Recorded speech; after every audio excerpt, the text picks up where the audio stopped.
On me demande encore de commenter un passage évangélique, toujours sur le thème de la miséricorde. Mais je crois qu'il y en a un qui est très beau. Ça n'est pas une parabole, non, c'est une scène vécue. Elle se trouve dans l'évangile de Saint Luc, toujours l'évangéliste de la miséricorde, au chapitre 7e, verset, je crois, 35 et suivant.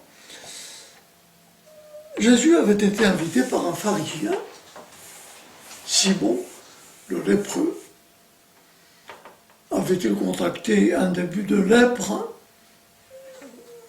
Je l'ai dit, ce qui est certain, c'est que ceux qui étaient atteints de la lèpre étaient excommuniés. Ils ne pouvaient plus vivre en société. Il fallait que la guérison soit constatée par un prêtre pour être réintégrée dans la communion. Donc, invité par Simon le lépreux, Simon a pris des précautions. D'abord, il a invité des amis. Comme ça, si un jour, on lui ferait le reproche d'avoir invité chez lui le jeune rabbi de Nazareth, Yeshua, Jésus, il pourra se défendre. Vous aussi, vous en étiez. Trop heureux d'ailleurs de profiter de l'aubaine, car je pense que Simon avait mis les petits plats dans les grands. Il a reçu Jésus royalement, j'allais dire. Et le repas commence. On mangeait couché sur des divans, à la manière gréco-romaine de l'époque, appuyé sur un coude, se servant avec la main libre. Et la conversation va bon train. Sur quoi roule la conversation? Je dirais sur la casuistique. Ils en étaient tellement friands de la casuistique. Ah oui, est-ce qu'on peut porter son instrument de travail un jour de sabbat? Alors c'était interdit. On ne pouvait pas porter sa pioche, son râteau sur son épaule. Non, non. Alors du coup, est-ce qu'un tailleur pouvait porter son aiguille à coudre sur le revers de sa veste un jour de sabbat? Problème. On ne pouvait pas non plus voyager un jour de sabbat. On ne pouvait pas non plus rester au garde à vous. Alors combien de pas pouvait-on donner un jour de sabbat sans violer le précepte? Encore un problème. Bref, on n'en finissait pas. Et Jésus répondait à chaque question qu'on lui posait raisonnablement. Quand, sans que personne ne s'y soit attendu, voilà qu'entre dans la salle du banquet qui? La prostituée du village. Ils la connaissaient tous. Peut-être qu'ils la connaissaient un petit peu trop. Bref, cette femme, j'imagine, le regard de colère de Simon, avec quelle permission?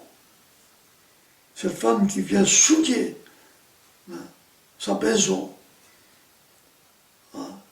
elle ne prononcera pas un mot, mais ses gestes sont éloquents.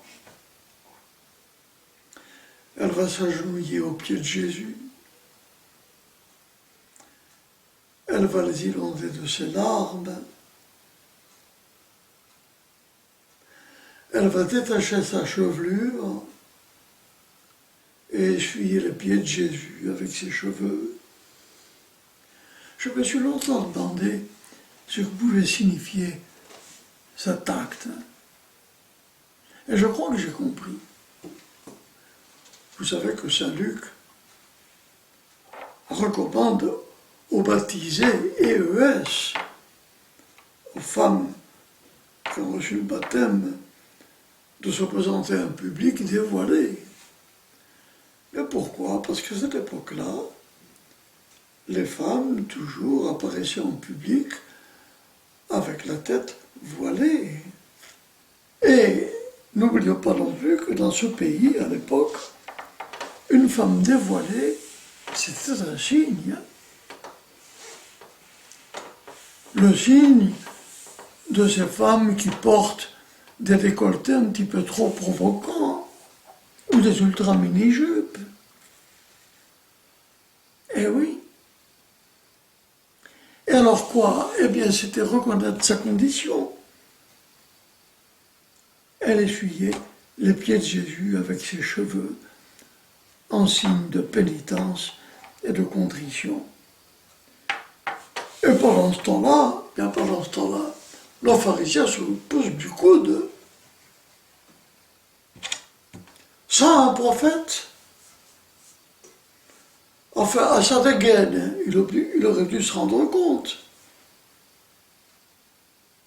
Se laisser toucher par une prostituée. Et Jésus, qui sait très bien ce qui se passe, se tourne vers Simon. Simon, j'ai un petit problème à te proposer. Oh, Simon se rengorge. Le docteur de la loi, on le consulte. Imaginez. Eh bien voilà, quelqu'un qui devait une dette, mais qui est incapable de la payer. Alors, eh bien tu vois, Simon, cette femme, quand je suis entré chez toi, tu ne m'as pas donné le baiser de paix. Regarde. Quand je suis entré chez toi, tu ne m'as pas donné d'eau pour me laver les pieds. On marchait sur des sentes poussiéreuses. On mangeait couché sur des divans. On aimait bien quand même pouvoir se rafraîchir. Hein? Regarde cette femme. Tu ne m'as pas donné de parfum pour ma tête. On suait. Regarde cette femme. Ben oui, c'est péché, c'est nombreux péchés. Jésus n'est pas dupe. Il sait très bien. Ils lui ont été pardonnés. Pourquoi? Parce qu'elle a beaucoup aimé. Alors là, il y a une phrase, un verset dans l'Évangile qui peut prêter à équivoque. Et qui d'ailleurs a fait couler beaucoup d'encre. Peut-être aussi beaucoup de salive. Il lui a été beaucoup pardonné parce qu'elle a beaucoup aimé. Alors le problème se pose. Est-ce que c'est l'amour qui est source du pardon ou le pardon qui est la source de l'amour? Alors je vous donne la réponse tout de suite, hein, parce que les théologiens et les exégètes se sont battus.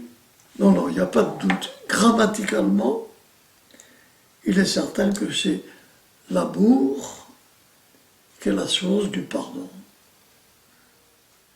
Dieu est infiniment miséricordieux. Il nous aime infiniment. Cependant, je dirais que si nous avons nous aussi un peu de cœur, eh bien ce pardon gratuit, dans le fond, que le Seigneur nous donne, nous devrions lui en être reconnaissants. Comment? Par un amour de contrition qui nous poussera à réparer. Oh, nous sommes des débiteurs insolvables, nous en sommes persuadés, mais nous pouvons au moins montrer au Seigneur notre bonne volonté, notre désir de réparer, en lui offrant quelques petits sacrifices. Et je termine en rappelant que le mot contrition vient d'un verbe latin, conteo, contritus sum, qui signifie broyer. La contrition, c'est le cœur broyé.